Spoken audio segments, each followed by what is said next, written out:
Okay, in this video, I'm going to be going over Season 1, Episode 32 to about Episode 40. There's a lot happening in here, but I'm going to skip through just the light episodes. We start off with seeing the sea cow. They named it Momu. Apparently, it's from the Grand Line. It's literally a cow that looks like a fish. And we see here Luffy eating food off of other people's plate.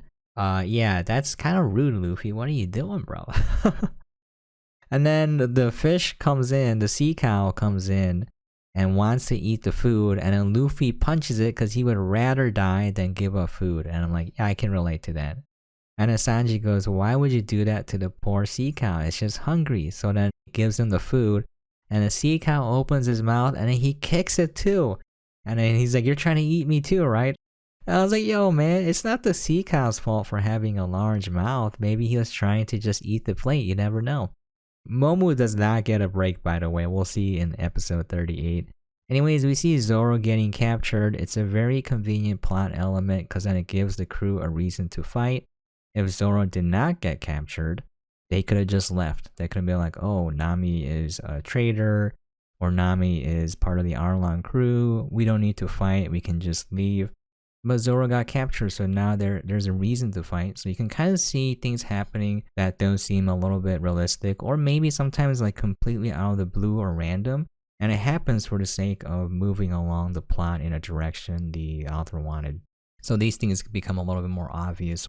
Anyways, the sea cow has it so rough. It was just hungry, it gets beat up, and now it's pulling the ship. It's doing work. You gotta remember, throughout this entire arc, the sea cow, Momu, has not gotten any food, so it's still hungry. It's very relatable.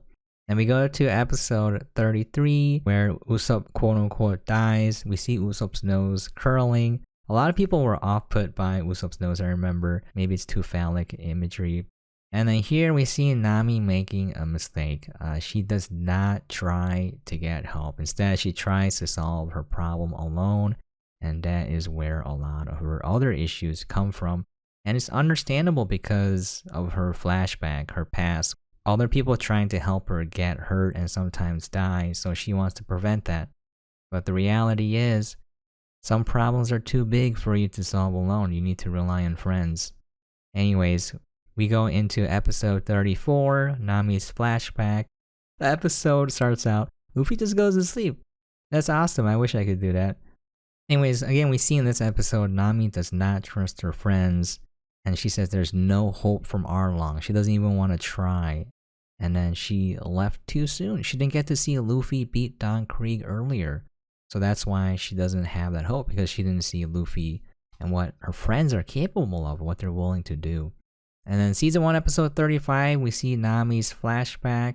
And then in episode 36, we continue on to Balmere, the mother figure for Nami, and this is, get a little bit moisty-eyed here.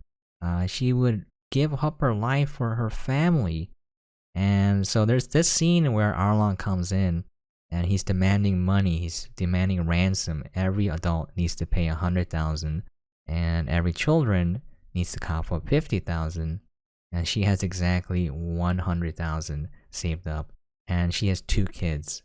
She gives him the money, and she's like, wait a minute. Who said that money was for me? Those are for my 2 kids. Now, I know what some people might be thinking when you're watching the episode. Why didn't she just carry on the lie, have the 2 kids escape somewhere, and then go meet up with them, right? Well, I thought that too, but then later on in the episode, you see that Arlong actually destroyed all the boats to prevent anyone from leaving. Bellemere knew this, so I'm surprised at the writing here. Usually there's a lot of plot holes that are super obvious, and I thought that was a plot hole, but no, they took that into consideration. That was very sad. Bellemere would rather die than turn her back on family. I thought that was very touching. I think kind of family values, at least in the States, have been declining, where family isn't very important anymore. Anyways, it's kind of harsh to think about if this happened in real life. Well, just imagine your peaceful life being turned into a living nightmare. And also, remember Nami's a kid here. I forgot if she was like 9 or 10. The pain of being rejected by the village she was trying to save. So she went and made a deal with Arlong where she said, I will gather $100 million in order to buy the village. and then she had to join the crew in return, and the villagers rejected her. Now later on, they know what she was doing. They just pretended to not know so that she would not be compelled to try to save the village. Oh man, it's like K-drama, dude. Anyways, it's definitely a lie because, Arlong is not trustworthy. Also, going back, we see this reoccurring theme where it's understandable where Nami's coming from, but fighting alone to prevent others from getting hurt doesn't work. It never works out. You only end up getting hurt yourself. And this is why you don't deal with terrorists. You give them 1 inch, it'll take a mile. And then now we're on to episode 37. I'm just going over what I found to be interesting or funny. And then we see the Navy stealing Nami's treasure, and the Navy doesn't help but steals money from people in need. You hear Nami's passionate cry about her desire to save her village. We see a funny point here. Sanji wants to save Nami because he wants to impress her, and then Usopp brings up a surprisingly good point. Do it for Nami and the village, not to win her over, and I think that's very true. Your intentions need to be good. And then we see a touching scene where the villagers fight for Nami, and then Gen gives Nami a hug.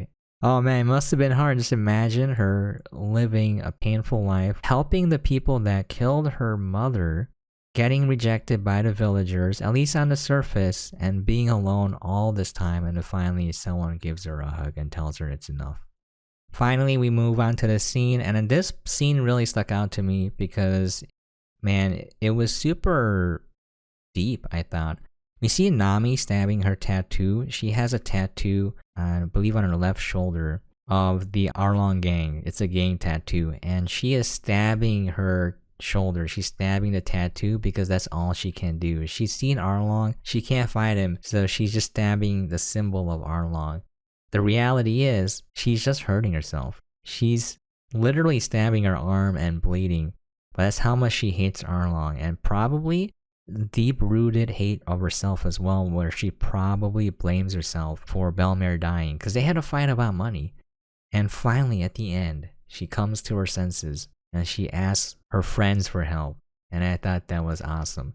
Sometimes you need help. You gotta admit that you need help, and then you gotta ask for it. What a deep scene right there. Sometimes you just end up hurting yourself. And then it gets a little bit carried away at the end where they're showing like so many shots of the dudes just walking in. I thought it was a little bit too much, but that's fine. And then we're moving on to episode 38. And this is where Momu comes back in, and Momu cannot catch a break. So we see Luffy starting the fight with Arlong. They call Momu in, and then Momu sees who he's fighting, and then he's like, oh man, I'm out of here. And Arlong's like, oh man, sure, you can escape, but then you'll know what happens. Wink wink, nudge nudge. And then so Momu starts to charge in, and what Luffy does is he grabs Momu by the horns after twisting himself like a pinwheel, because he saw the pinwheel spinning on Gen's hat. And then he swings around Momu to knock down all of the fishmen. And then Momu's just like knocked out. Again, Momu hasn't eaten anything as far as we know. He's just gotten beaten up, pulled the ship in, and now he got beaten up again. Wow, Momu cannot catch a break. And then here we see the fights breaking up into 3 separate fights. The Tachan versus Zoro, Sanji versus the karate dude, and then Usopp fighting the Chu guy, the kiss man. And then there's a funny scene where Luffy punches Arlong, and then Arlong's biting his arm, so he bites Arlong back. Very Luffy-like thing to do. And the episode ends with Arlong throwing Luffy in the water, and he's like, let's play a game. You guys have to beat your opponents and save Luffy, or go into the water and fight the fishmen in their natural habitat.